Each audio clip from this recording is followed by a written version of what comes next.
अमित शाह के खिलाफ कोई माई का लाल है इस देश में जो बोल देगा?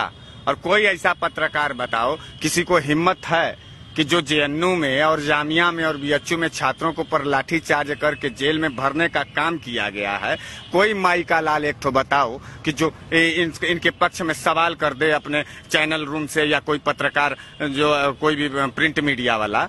यार इस बात को समझो कि नरेंद्र मोदी के खिलाफ कोई भी बोलेगा तो अभी तो कॉलेजे में घुस के मार रहे हैं ना, कोई कुछ कर पाया है? और अगर बहुत ज्यादा बोलोगे तो हम तुम्हारे घरों में भी घुसेंगे और वहीं पे पटक के मारेंगे और जानों से भी खत्म कर देंगे। कोई माई का लाल रोकने वाला नहीं है। अच्छा, हमको कौन रोकेगा? या नरेंद्र मोदी जी को और अमित शाह या भारतीय जनता पार्टी के कार्यकर्ताओं को है कोई माई का लाल जो रोक लेगा?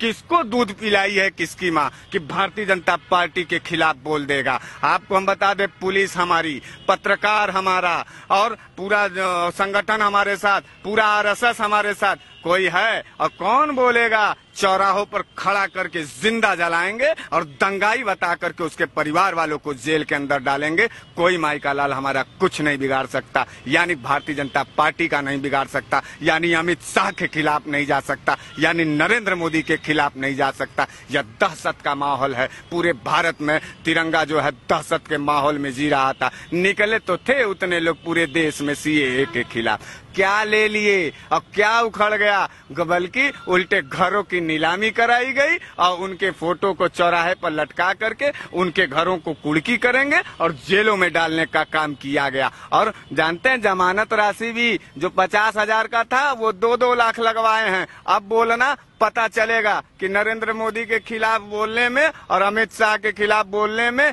क्या मजा आता है। मजा आ रहा ना पूरे देश को? क्या कर लिए? सीएए पीछे हो गया, एनसीआर खत्म हो गया, एनपीआर लाए हैं। कोई होगा माई का लाल तो उसको भी उसको भी धुतकार देगा या उसको भी ठुकराएगा, तो उसका भी नतीजा यह देश के लोग भोगेंगे। क्योंकि भारतीय जनता पार्टी शासन और सत्ता में है, संसद में है, पुलिस हमारी है, पूरा बल हमारा है, पूरा सुरक्षा, पूरा सेना हमारा है कोई माई का लाल? इस समय तो खाली जो भारतीय जनता पार्टी चाहेगी, चाहे जो कानून चाहेंगे वो कानून लागू करेंगे और किसी का कोई बात नहीं सुना जाएगा। विपक्षियों को तो खाली हम लोग पुलिस से घेरवा करके मरवाएंगे। प्रियंका गांधी जी पैदल पैदल दौड़ रही थी लखनऊ में, देख रहे थे ना?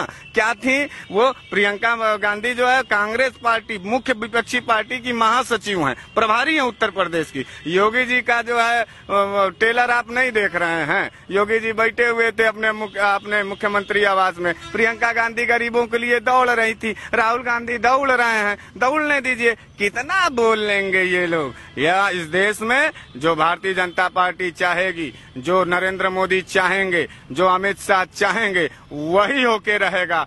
कोई माई का लाल नहीं है जो भारतीय जनता पार्टी का एक भी बात, एक भी कानून को नकार दे। अगर नकार देगा तो उसे हम लोग राष्ट्रद्रोही बता करके पाकिस्तान ढकेलने का काम करेंगे, बांग्लादेश में ढकेलेंगे, देश का नागरिकता नहीं देंगे। इसीलिए तो बुलाया गया है एनआरसी और एनपीआर और सीएए। तो ये भारतीय जनता पार्टी की मानसिकता है और इस मानसिकता का दहशत आम देशवासियों के बीच में, इसलिए ये डरवा करके, ये धमका करके अमित शाह के नेतृत्व में इस कानून को लागू किया जा रहा है। जो लोग डरेंगे वो लोग देश के बाहर जाएंगे, जो लोग लड़ेंगे वो देश के अंदर रहेंगे। तो लड़ाई अब जो है डरना बनाम लड़ना का हो चुका है। जो डरेगा वो नरेंद्र मोदी की जय जयकार करेगा, जो लड़ेगा वो कांग्रेस पार्टी के साथ खड़ा होकर के या अन्य विपक्षी दलों के साथ खड़ा होकर के इस देश में इनके खिलाफ लड़ेगा और लड़ने का जो नतीजा होगा वो आप भी देखेंगे, हम भी देखेंगे।